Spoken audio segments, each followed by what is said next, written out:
ధాన్యం పండించిన ఘనత మన కేసీఆర్ ఇయ్యాల. ఎక్కడ చూసినా రైతులు మర్చిపోతలేరు. రైతుల గుండెలల్లా కేసీఆర్ కేసీఆర్ కేసీఆర్, యువకుల గుండెలల్లా కేటీఆర్ కేటీఆర్ కేటీఆర్. అంత పని చేసిండ్రు, అంత అభివృద్ధి చేసిండ్రు, అంత డెవలప్ చేసిండ్రు. ఇప్పుడు చూస్తే 22 నెలలు అయ్యింది, ఎక్కడ చూసినా ఘోరమే.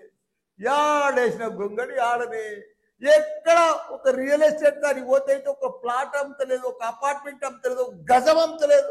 రైతులైతే బిడ్డ పెళ్లి చేస్తే కూడా అప్పుడు పోతలేదు. అంత ఘోరం అయిపోయింది. అసలు కరోనా కంటే కూడా అధ్వానమే. కరోనా మంచిగుండే. కరోనా 2 ఏళ్ళు వచ్చినా ప్లాట్లు అమ్మినాయి, బిజినెస్ అయింది, వ్యాపారాలు నడిచినాయి, అన్ని బంద్ ఉన్నా నడిచినాయి, పైసలు ఆడినాయి. ఇప్పుడు అసలు పైసలే ఆడతలేవు, పైసలే కనిపిస్తలేవు. ఓ మాయమైనట్టేనా, ఓ మంత్రం చేసినట్టేనా, ఇదంతా ఎందుకైంది వచ్చేదంతా అని ప్రజలందరూ కూడా డిస్కషన్ వచ్చారు. అంత పెద్ద అన్నపూర్ణ రాష్ట్రం, అంత పెద్ద పంట పండింది, అంత అభివృద్ధి, వ్యాపారాలు, real estate, India level builder అంతా వచ్చి హైదరాబాద్కి వచ్చినాయి. ఎత్తైన 58 అంతరాల బిల్డింగ్లు కట్టింది. అమ్ముడు పోయినాయి. ప్రపంచమంతా హైదరాబాద్ అంటే ఒక సింగపూర్, న్యూయార్క్ లెక్క చూసిరు దాన్ని. ఆ చుట్టూ దాన్ని అంతా బిత్తరపోయింది, బోసిపోయింది. ఇప్పుడు ఆ రింగ్ రోడ్ వెంబడి వస్తుంటే హైదరాబాద్ అంతా ఫైనాన్షియల్ సిటీ వస్తుంటే అంటే బాధ అవుతుంది. బిల్డర్స్ అంతా అవుట్ అయిపోయారు, కష్టాలలోకి వచ్చేసి. ఇవన్నీ కూడా కాబట్టి మనం అంత ప్రజలు కూడా అందరూ గమనించాలి. కాంగ్రెస్ ప్రభుత్వం ఇచ్చిన మాటలను వాళ్ళని ఈ ఎలక్షన్లల్లా, రాబోయే ఎలక్షన్లల్లా ఘోరంగా మనమంతా కూడా వాళ్ళకు ఓటు వేయకుండా ఓటుతోటే బుద్ధి చెప్పి మనం మళ్ళా బీఆర్ఎస్ ప్రభుత్వాన్ని గెలిపించుకోవాలి. మనం పాత రోజులకు మళ్ళీ రావాలి. మనం మళ్ళీ కేసీఆర్ మళ్ళీ సీఎం కావాలి.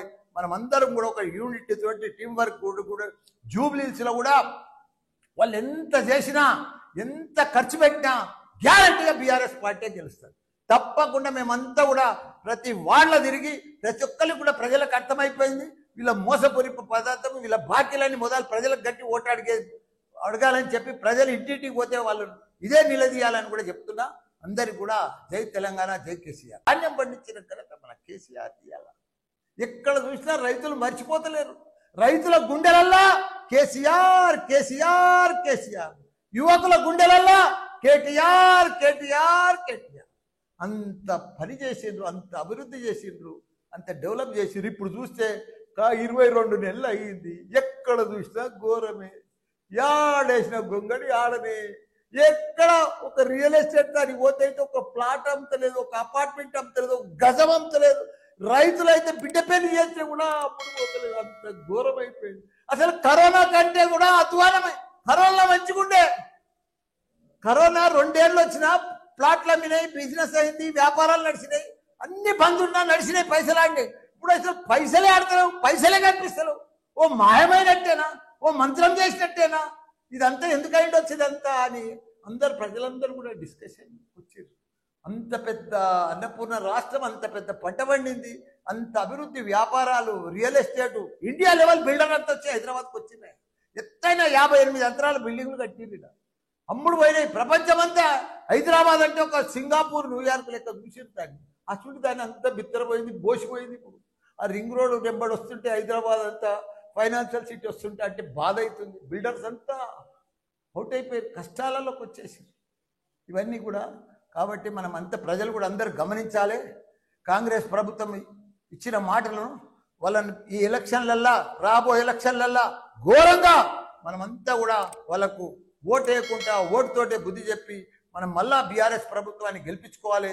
మనం పాత రోజులకు మళ్ళీ రావాలి. మనం మళ్ళీ కేసీఆర్ మళ్ళీ సీఎం కావాలి. మనం అందరం కూడా ఒక యూనిట్ తోటి టీం వర్క్ కూడా జూబ్లీహిల్స్లో కూడా వాళ్ళు ఎంత చేసినా, ఎంత ఖర్చు పెట్టినా గ్యారంటీగా బీఆర్ఎస్ పార్టీ గెలుస్తారు.